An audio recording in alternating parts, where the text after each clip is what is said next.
Get this show on the road. Start talking. Shall we? Welcome to what's our acronym? It was in focus, out of touch. So it was going to be IFOT. IFOT. Remember that hashtag IFOT, guys. Welcome to In Focus, Out of Touch, podcast about many things. Yeah, I mean every good podcast needs a good acronym. So IFOT, it's pretty good. IFOT. Yeah. So we were just talking about this. So you don't include the of, right? So in focus, out of focus. Out of touch. Sorry. I think for some podcasts, I have seen that. Yeah. And so it's like made into this really like IFOT. It's like this really cool thing that. Well, maybe it's IFOOT, IFOOT. IFOOT. See that rolls off the tongue. IFOOT. A little bit. Welcome back to IFOOT. Yeah. Where two wankers talk about camera stuff. Yeah. What are we doing? What are we doing? Well, I'm Nick and this is Sean. Yeah. We are video guys by nature, by nurture, I guess. And we wanted to kind of talk about these things and life in general. That's right. We don't really get too specific, do we? Yeah. Not just yet. Yeah, sorry if we bore you every now and then, but I don't know. We thought we might try this podcasting and see how we go. Give it a go. So what's your week been like, mate? My week has been really good, actually.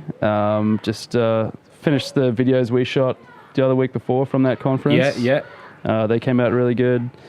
And yeah, just ticking off all the boxes after coming back from a long trip. Just getting out videos that I've promised people that I'd promised them I'd edit right away.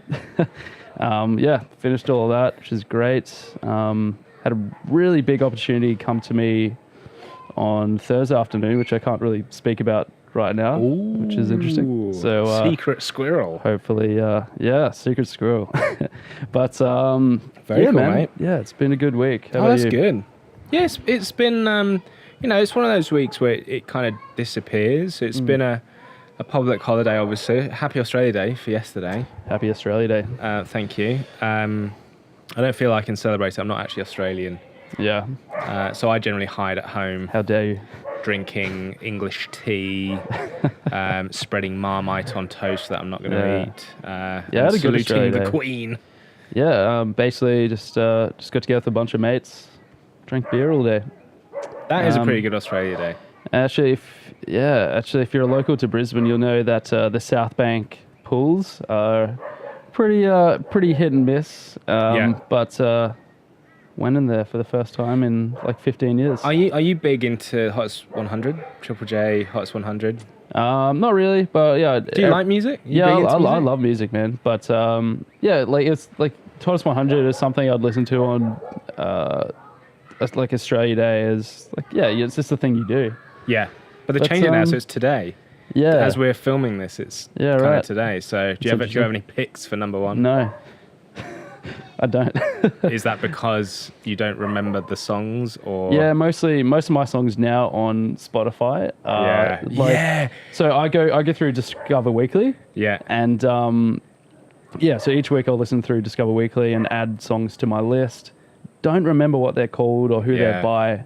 It's sort of sad, like all this music that I love because it's like tailored to my tastes. I don't even know what it is. So so Spotify is good in that aspect, but they need to figure it. Maybe it's just me. Maybe I choose not to read what I'm listening to. I think I'm the same. Like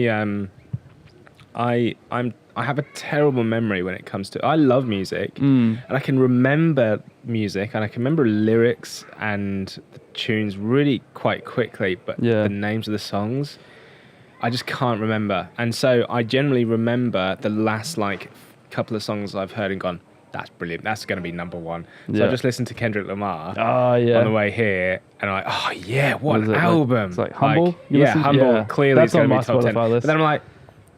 I can't remember what I listened to before that. Therefore, I have no idea. So I'd like the past three Triple J Hottest 100s. Like the winner's just been someone. I've just been like, who's that? I don't know. It's just that's just I'm so out of touch with like popular music now. But like popular music. Yeah. I don't know. Triple J is like it's changed. It's like on The Simpsons. Like It's like, no, the kids are out of touch. Like, yeah, I don't know. A lot of what they play on Triple J now, it's just, yeah, not a fan. Yeah, fair enough. Yeah. Do you, when you're like editing videos, do you listen to music? No, not really. Like, I'm usually listening to the track I like lay underneath it. Yeah, because I know some like editors and some video peeps, and like, I don't know, they can seem to do it somehow, and because I'm the same, I can't. I'd like to, because sometimes, you know, what you're editing is not maybe the most amazing thing in the world, or the most interesting to us or to me. Yeah.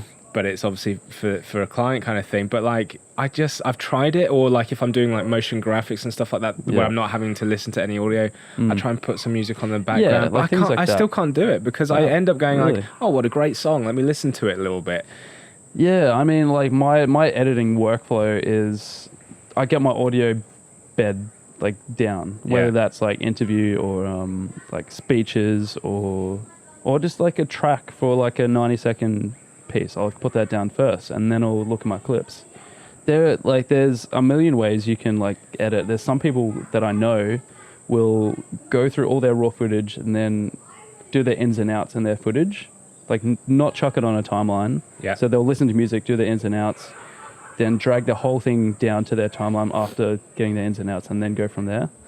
And I don't know how you edit, but like, I can't do that. I'm very much like married to the audio, and it's like sort of a creative process. Well, like audio, like, match that. I don't know, for me, I've never actually really thought about it before. You just kind of work it out as you go. But I think what I do is, it is definitely driven by audio in a way, but because like it often forms a narrative of what you're doing, right? Yeah. Like, you know, if it's an interview piece, you got to cut it up to kind of have context and make sense to people, and but sound like it's one kind of flowing sentence. And then I think about the visuals that could suit that. So it probably depends on what I'm editing, to be honest. But some things are just very visual. Yeah. And so it is just in and out. I like that section. Yeah, I'm like montage-y kind of things. Like I don't like, I guess, like realizing it, but I definitely have like formulas in how I edit different types of videos now. Yeah. Like obviously the content's going to be different if you're shooting a different event or like for sure different corporate videos, but it's like every film has a structure. Every film has a first act where you're introduced to the world and the character, like some internal, external problem the character has. Like, so everyone like who watches TV shows or Netflix or movies, like you can't help but be shown a formula, because we kind of have to find the best way to entertain people, right? So I agree. It's the same with editing, but it's the content that changes that. So 100%. Even with the same formula, the content, it will always be a different video. Yeah, you know, I mean, but that probably then means you get a style, right? It's sort of the struggle. Like it may sound like just like an absolute wanker, but I love it's like when you're trying to be like a creative person, you're being creative, making something out of nothing. Like videos people are going to watch type of thing, and then it turns out you have a structure, and it's like, I don't know, do you feel that takes a bit of the soul out of it if there's a formula? I don't know if I think about it that hard. Yeah, because maybe I'm a wanker. No, I think I'm the wanker. I'm not obviously paying enough attention to the work I'm being paid for. What are you doing, Pitch House Collective? Jeez. I just hit keys and then go, that'll do. Yeah. Sometimes I suppose there's definitely a point in the creative process when I've been stuck on a video, you don't know what to do. Yeah. Like no, that's enough. Yeah. Like not to any of my clients that are watching this now, though. Oh, but sometimes. Just kidding. Like I personally, like I've often gotten stuck in the that's not good enough approach, or like I need to do better kind of thing, and like that is always like it's always true, because it means you're always going to push yourself to do better work, right? But on the flip side of that, what does that mean then if you're just, you know, pulling apart every single pixel or going back and back and back? It like means that you actually aren't getting it out. And so I think speed for me, speed and efficiency is like a really big part of any kind of video production. Definitely. Because we were talking about it with this podcast. There's no point like recording this, taking 2 weeks and then uploading it in a month's time kind of thing. We just want to sit down, chat, and get it out. Yeah. You know, sit down and chat, get it out. And I think, like, I honestly think it's okay to say, you know what, that is good enough. Yeah. That's fine. Yeah, I think it is absolutely okay to do that with a lot of things. That's like, you know, Gary Vaynerchuk. So, yeah, sure, yeah. For those listening, like, if you don't know Gary Vaynerchuk, he's a digital marketer who now runs a marketing studio shop in New York with 700 employees. VaynerMedia. Yeah. VaynerMedia. And, yeah, he's become a big name online, like, amongst, like, entrepreneurs and just general people trying to, you know, start their own business and stuff. And like one of his I guess like philosophies is just like keep getting content out. It's like so easy to do. Like there's no time in like worrying too much about like just the little things in like the little mistakes. What people, like, and what people are going to think of that. And even like this goes against like our business in terms of making professional videos, but if you're like a small business, like doing an iPhone video of yourself is fine. Like, it's more about the content. Doesn't matter that it's a little bit shaky or you don't have the best composition. Like it's, yeah, I like it's sort of sad in a way that a lot of the craft it's not gone, but it's like not as important. Well, it's evolved. It's more about volume and speed. Yeah, yeah. There'll always be a place for like professional video, what we do, sure. But like.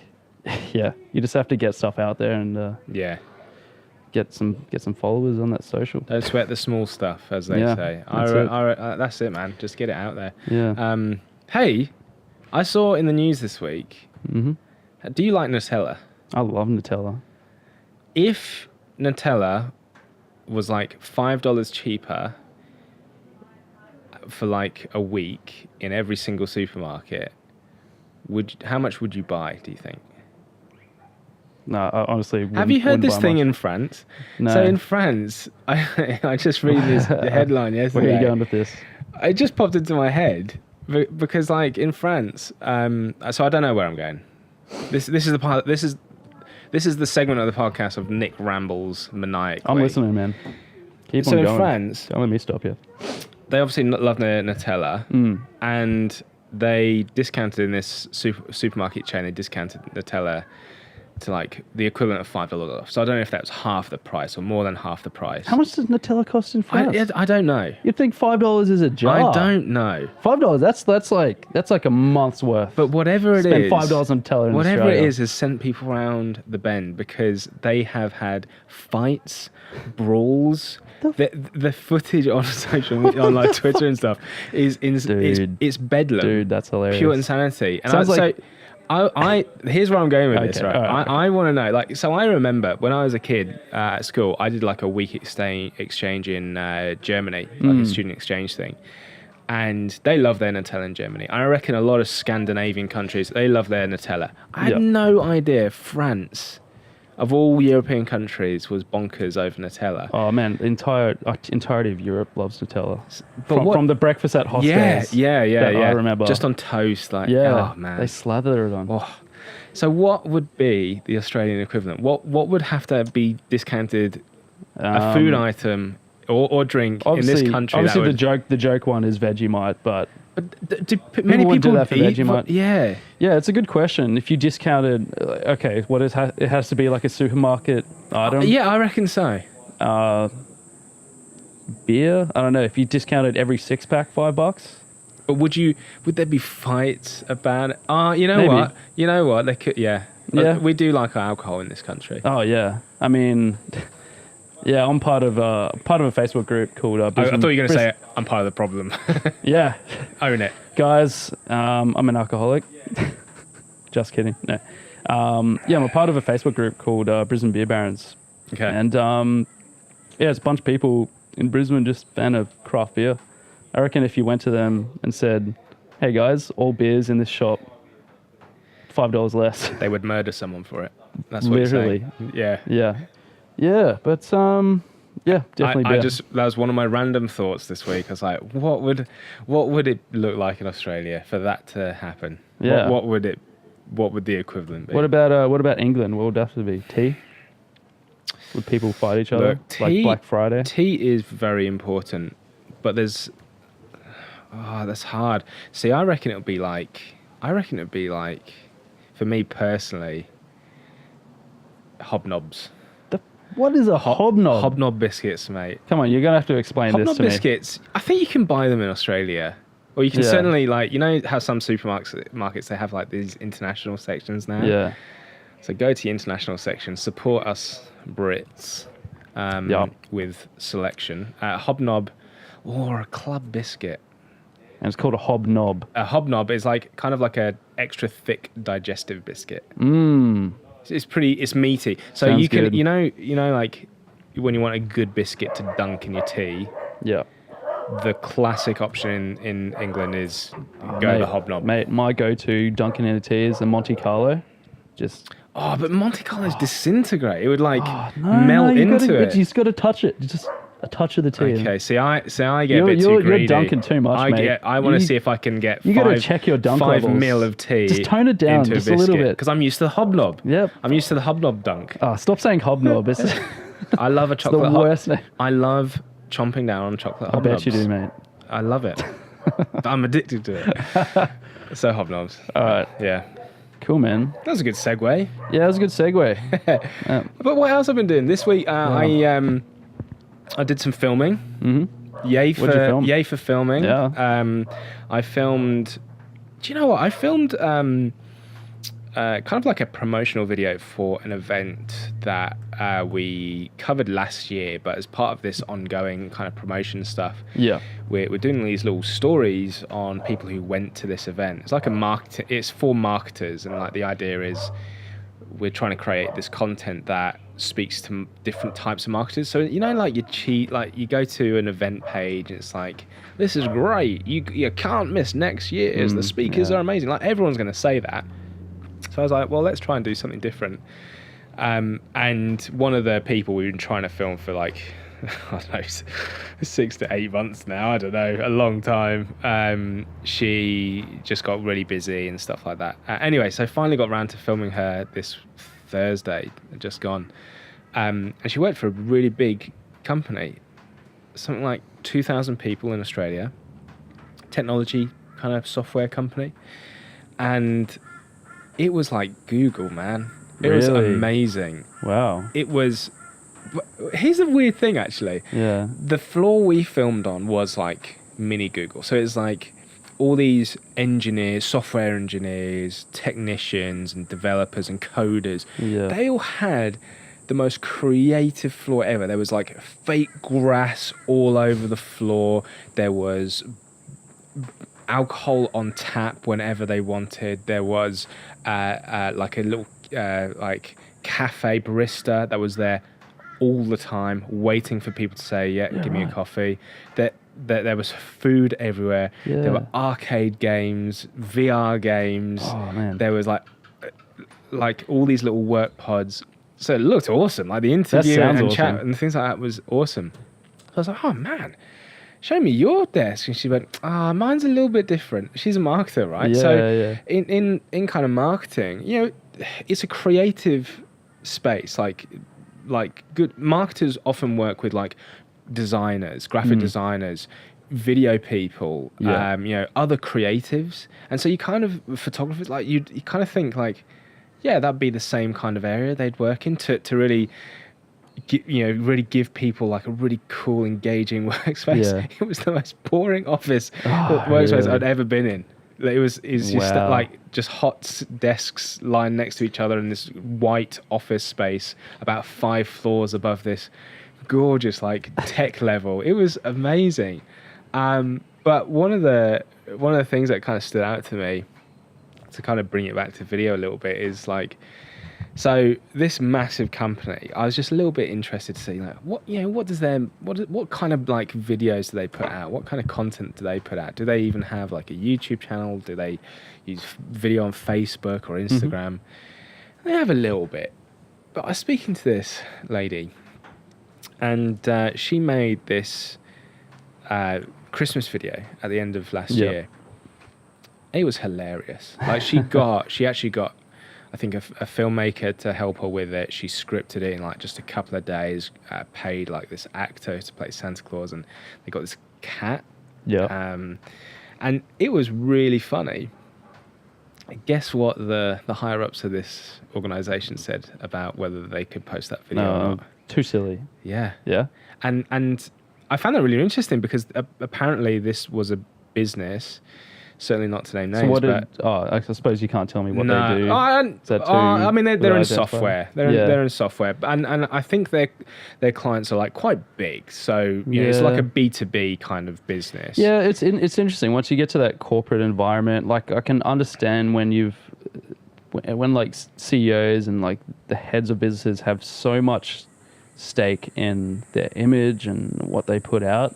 Like it's understandable. Like I so understand them being like that. I think, but doesn't that go back to what we were saying earlier, that they're thinking too much about it? That's true. No, that's true. I think there is a right and wrong way to, I guess, put out content like that. I mean, you sort of have to start small, then go bigger to the silly stuff, I think. So if she started, just like with some less risky content, you build it up so the people that follow the social and like are with that company, they're not just caught off guard by something so out there. Because I know a lot of people just want the same but slightly different. If it's too different, people freak out and they don't like it. But I think when you put something completely different in front of an audience, I actually think the other way. Yeah. I think the more risky you can be, there is a chance that people will go this is shit. Don't you feel like that's alienating people too much if it's too different? Not if it's content they want to consume. Yeah. So it's not actually about what this business is thinking about. It's not about the audience. Yeah. They're thinking about how they're going to be perceived. They're thinking about themselves. That's my kind of point. Okay. So I think like it was a shame because it was just a Christmas message. It was like nothing to do with their business, nothing. And they are apparently in the middle of a rebrand because they want to be seen as this young, fresh company. Okay. So now then thinking about that, I was like, man, what a shame that like that wasn't posted. Yeah, it's cats, man. It would have gone viral. I mean, it's just a one-off Christmas video, so I suppose it's not too bad, right? But actually, it reminds me. So I used to be really heavy into real estate marketing. Yeah. So. Oh man, that is an industry I'd love to shake up. Oh yeah, there's tons of interesting characters. So it reminds me of there's this one guy in Adelaide who's a real estate agent, and he would do these videos. You know, you like your classic real estate walkthrough, like, hey, I'm real estate agent. Welcome to address. Here is house. Yeah. Let's go have a look. And be like, the house has a sink. And that'll suit all sizes of families. And, you know, pretty dull and boring, but it shows people house. Yeah, sure. Whatever. Yeah. It gets the job done. Yeah. This guy was an absolute character. He would do something different every video. So he would pick a theme. So, okay, one was Thomas the Tank Engine. Like, I'm going to dress up like Thomas the Tank Engine and, like, go through the house. Like, another one was Avengers. So, like, him and a bunch of his colleagues just dressed up as Avengers, just, like, mucking around in the house. This guy was... I think he's still doing it, too. But his demographic, I guess, or his, like... his clients were a little bit different. So, like he was reaching a different type of audience. Yeah, that's a fair point. So successful. Yeah. That is a fair point. You do have to kind of speak in the way that your audience is, you know, and speak about, you know, give them content in a fashion that they're used to. So if it's an audience full of boring tech people, and fair enough. But I really like people who take the effort to stand out. You reach a new audience that you wouldn't even realize. And the one you want, right? If you have, because I imagine like he's not putting on this facade. But he is this guy. The fact is, like, his audience were like a little bit lower socioeconomic people who like really loved that stuff. But the houses were nice. Like, it's fine. Just connected with the people. Smart, man. Good on him. That's great. Like his videos would go viral sometimes around his like own network and get tens of thousands of views in the first couple of days. But it's fascinating. Like people, like I love seeing different stuff like that. Yeah. Working within marketing. Yeah. Like, Yeah. For it's sure. just so refreshing, and yeah, when it goes well and it's different. Like I love it. Yeah. It's it's another story if it goes bad. If you like. It's a good case study of not what to do, but at the same time, like that's a tough thing I think about a little bit of what we do. I don't know how you feel, dude, but every now and then I'm like, I've got them over the line to try something a little bit different. Yeah. I hope this works, because then that if it works, it's a great case study to get more client work in that kind of vein. If it doesn't, you're like, you're out of a job, mate. You told us it would work, mate. Yeah. What do you do then? Just shrug like. Then I put my out of office on for 6 months and crawl into a hole. You just go away to Europe for 6 weeks. Yeah, I crawl into a hole and go and find hobnobs to tune on. Have you ever, like, I suppose you don't have to tell me, like, have you had any like horror stories yet, like video wise? Or is that something? Plenty of things that I've done from a technical standpoint and a content standpoint. That just were like when I first started doing, I hate the word corporate, but like business videos for businesses. Yeah. Like I had some really, really bad practices when it came to workflow and like footage and communication in general. I honestly think like communication is the biggest thing, and like being transparent with people and openly 100%. Communicating. People want to know what's going on. Yeah, and like people like to be included. People feel good when you include them. Yeah. And honestly, I'd probably say like that was when I first started. That was probably my biggest downfall, is because I'd say to someone, "Oh yeah, this video would take a few weeks," and then I remember one thing happened. I was actually working for someone else as a video producer, and they said to me, "Oh yeah, we did some." So I hadn't even filmed it; I was just editing. Yeah. This client said did this kind of interview with us. I really like this take. This is the one we'll use, because this guy had kind of creative control on the content we were doing for the client. Yep, no worries. And I honestly don't even remember my method of thinking, but I only took that clip from the SD card and I deleted everything else. Oh, God. And you know what? I can't even think why I would do that. Even if I was there again. No! I can't even think. That gives me anxiety even thinking about stuff like that. I can't even think. So it happened, and the client was like, "You know what? I prefer a different take." No. And I was like, no, you should use this take. You should use this take. It's the best. So in the end, like the business had to this client was in Melbourne, so we had to go back down and film. So it cost the business a bit of money. But so I've done. I'm always happy to say I've made mistakes. Sometimes, I mean, nothing's intentional. Even stupid stuff like that. I don't know why. I can blame my workload or I just. For some reason, I just thought, oh yeah, this guy's told me the clip to use, so there's nothing else to consider. You know? We're all human. Yeah. So so against the communication thing, because I was like, had I have clarified, or actually got all the footage anyway, it would have been much funnier. So, mate, I've got a million stories like that, to be honest. Yeah, I've lost footage. I had this really bad memory card reader, plugged SD card from a full day's shooting of real estate videos, plug it in, plug the SD card reader into my computer, it corrupts. I'm sitting there freaking out. It's like 8 p.m. at night. Oh, God. Have to edit these videos the next day to get out that next afternoon. Just freaking out. And... yeah, I won't go too much into it because it was a sad period. But I just get so anxious I hate talking about this. Yeah, but I hate kind of dredging up some of these other things because some of them hurt. It's just something that was not my fault, and it just caused so much pain at the time. Just okay, at least I learned from my mistakes. Like, don't cheap out on a card reader. Yeah. Like, and just, take a little bit extra precaution just when you're transferring. It just causes you so much less pain. Yeah. But, it's the bane of dealing with, like, lots of files every day, right? It is, like, again, we're only human sometimes. And the especially now, like, with digital, cameras and stuff like that, the volume of stuff, you don't have a tape that kind of runs out. You can have infinite memory cards, and it's man, that's so funny.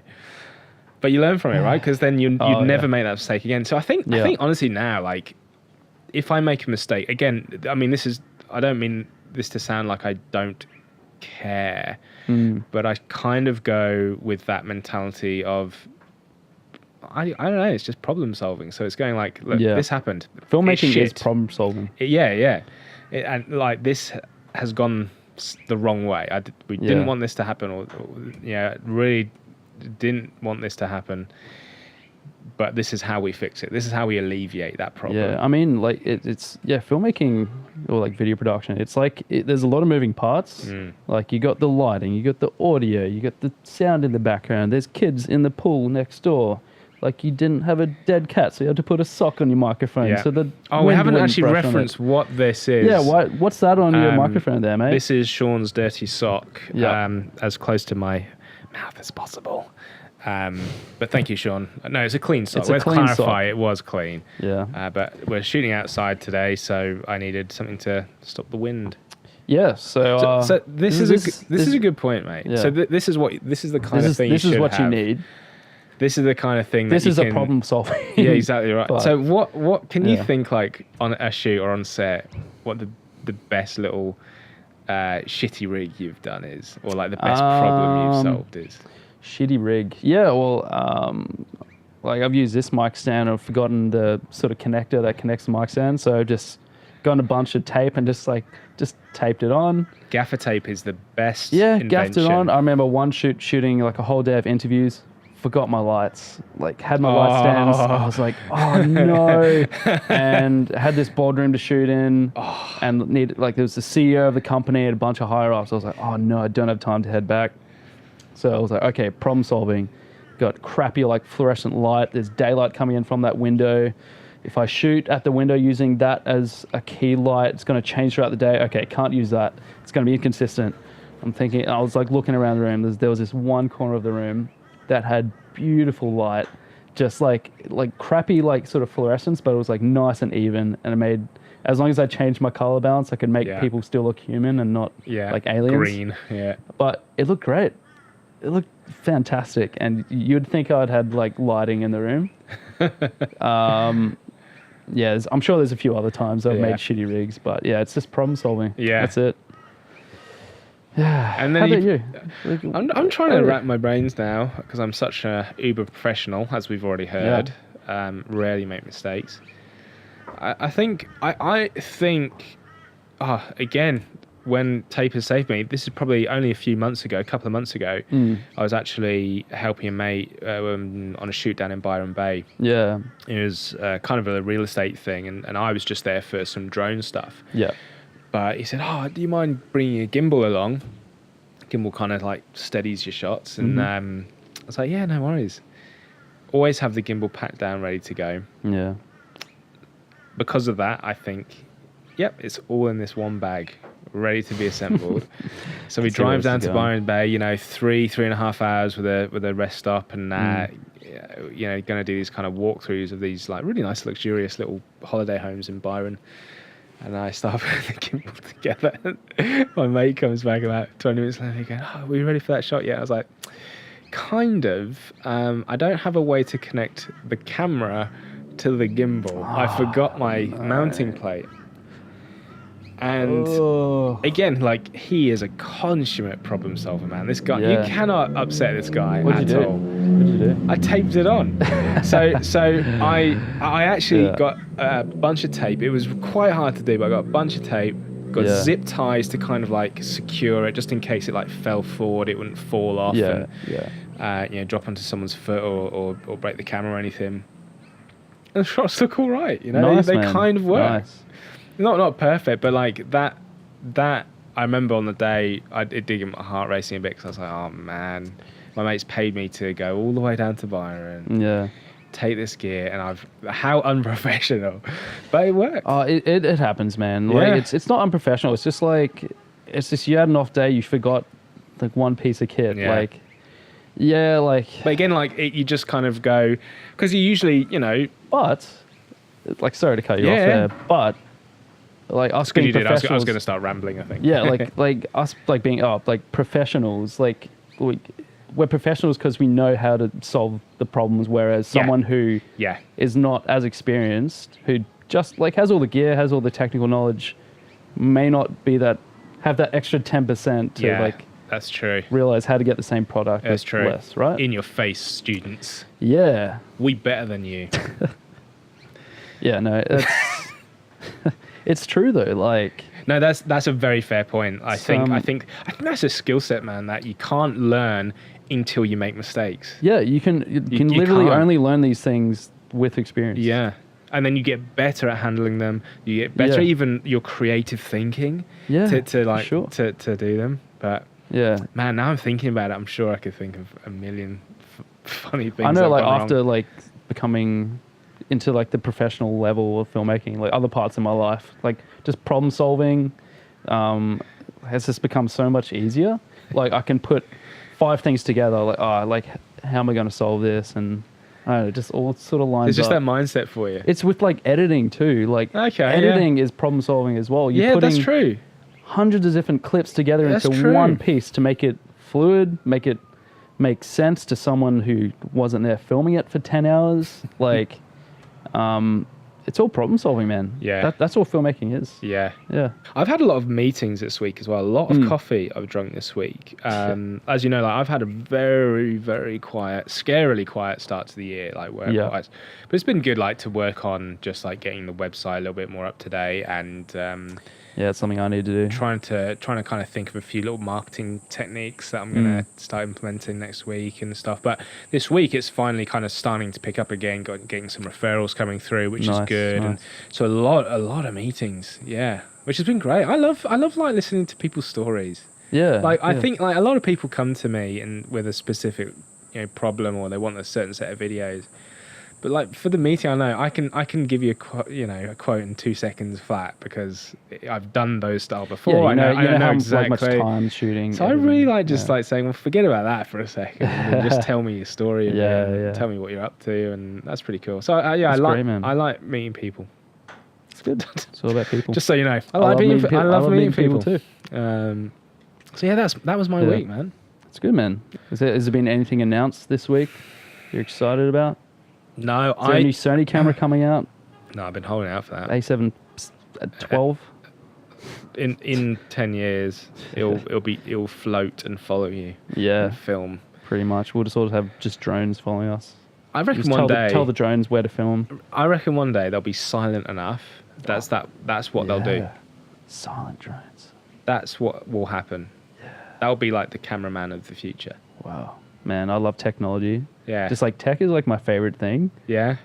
Just like seeing like the advancements coming up. Like, you got Tesla doing cool stuff. Oh, yeah. Just different camera equipment. There's that new red hydrogen phone, the holographic phone. Yeah. Actually, okay, yeah. That's what that was just announced like a day or two ago. So the Red phone, so Red's being a camera brand, getting into the phone market, releasing a phone that costs a lot of money but has a really good camera and something you can change the lenses and use. It's not just a camera company. Like they, I think we should define that. They make cinema cameras. They make massive, good cinema packages that you'll go to the movies and see. These are shot on red. Yeah, red cameras.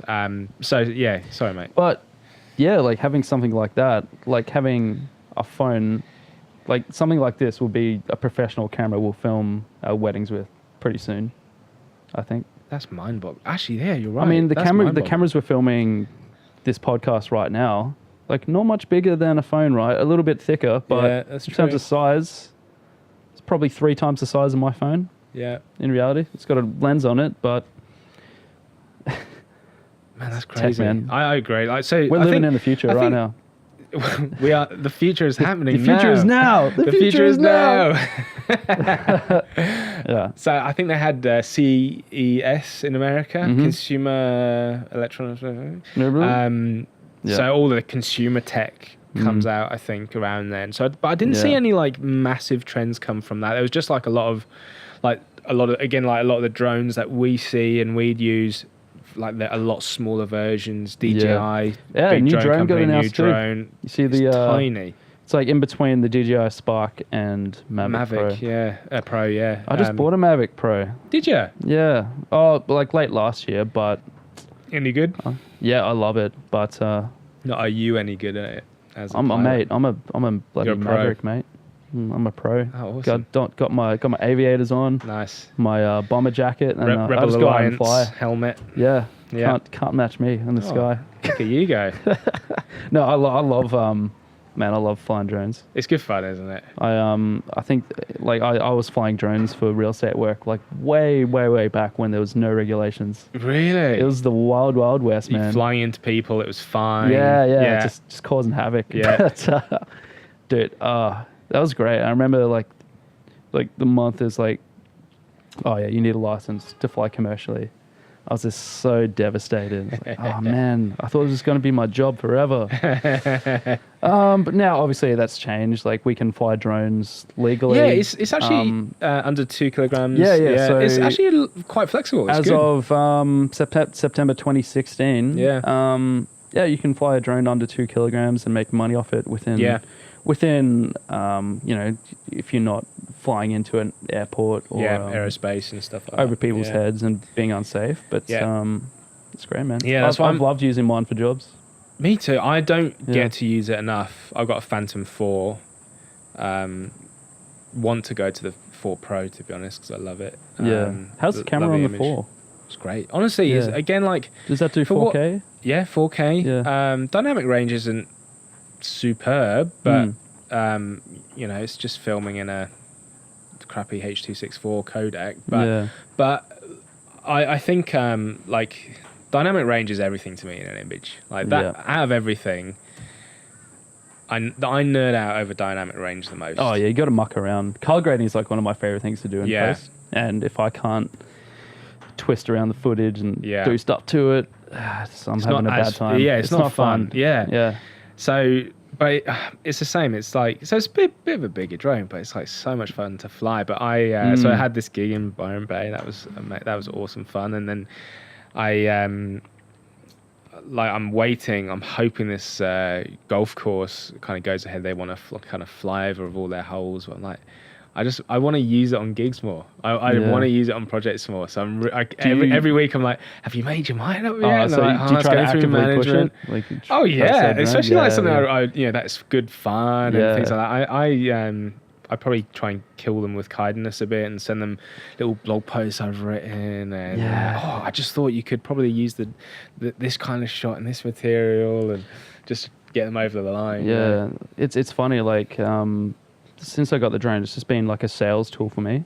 Drones are still like a sort of buzzword for people. Like people love them. They love aerial shots. I thought like maybe last year when the ruling changed in CASA, the people who look after the aerospace in Australia, when they said you can use it commercially under 2 kilograms, I honestly thought every single producer, every videographer, every filmmaker would end up with a drone, and a lot have, but not that many are really like pushing it as part of their service. Like if you look at most videographers, I'm not really pushing it, but people see it in my videos. And they're like, say like a bride contacts me, like, hey Sean, like I've seen your videos, I love them.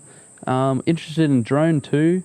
Like would love to do that. And like drone, it's like so honestly in a wedding video, 1 maybe 2 shots to like establish where it is. I don't overdo it because it's just like an aerial shot. I mean, it looks really good, but if you do too much, it's just much of the sameness, really. But you're just a muppet indulging yourself with the drone. Yeah, there's definitely you can definitely go overboard. Oh man, like no offense, with some wedding videos, like if the first like 40 seconds is just drone shots over the beach and then slow shot towards just one the chapel, shot though. like. come on, man. I just need to see some people and figure out what's going on. Like, I want to get super creative now. They're really nice shots, but calm down. Yeah, I want to go like next level and go like start in the air, come down, and someone else like gets it and then uses that as like a stabilizer kind of thing. Yeah, that would be pretty cool. Yeah, I know. Like, but illegal. I think drones. Oh, what became big first? Was it drones or gimbals? Gimbals, definitely. Yeah. So I've seen drones. I reckon gimbals. I've seen drones being used as gimbals, like heaps, like maybe 3 years ago. Yeah. For like, a colleague was using one as a gimbal for real estate video as like a walkthrough. Oh, that's smart. Oh yeah, right. Like, carried his Phantom through the house. It looked really cool. Yeah. And everyone was like flipping out in the company, like, "Oh man, how'd you do that shot? That was amazing." And like went through the house, and it took off. Oh, that's awesome. Yeah. We did a similar thing in Byron Bay. That was actually pretty good. It was completely open house, and probably the most difficult shot I've ever done. But we did a fly through the house. That was awesome. Yeah. Yeah. Oh, right. Does it count as CASA airspace if you're under a roof? Do you feel? Good question. Good question. Because I'll let you know if CASA finds me. Yeah, I was asked to fly inside of a sports hall. And I tried asking a few colleagues, so I got conflicting answers. Like, technically, like, you're not in airspace. No, right? I'm pretty sure there's some kind of law where, I could be completely wrong to be honest, but like, I thought airspace only started like 10 meters or so, like 50 meters above the thing, because you'd apart from like an airport, airfield, airstrip, you'd never have, or a helipad, you'll never have you'll never have like a plane flying 10 meters above your roof. So there's like, from my understanding, like the airspace is kind of like a cone. So there's like a big cone over Brisbane, that the widest bit of the cone is like at 30,000 feet or whatever.